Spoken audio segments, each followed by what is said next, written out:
Okay, so you open your browser, either Chrome or any browser you use on your PC. Then you search or you type in get into PC.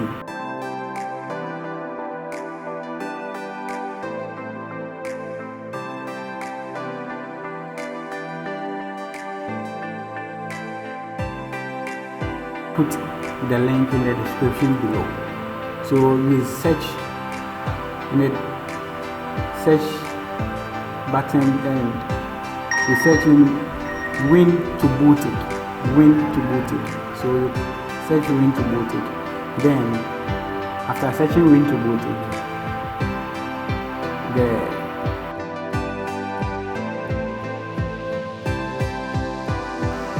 where to download. So you click on when to boot it.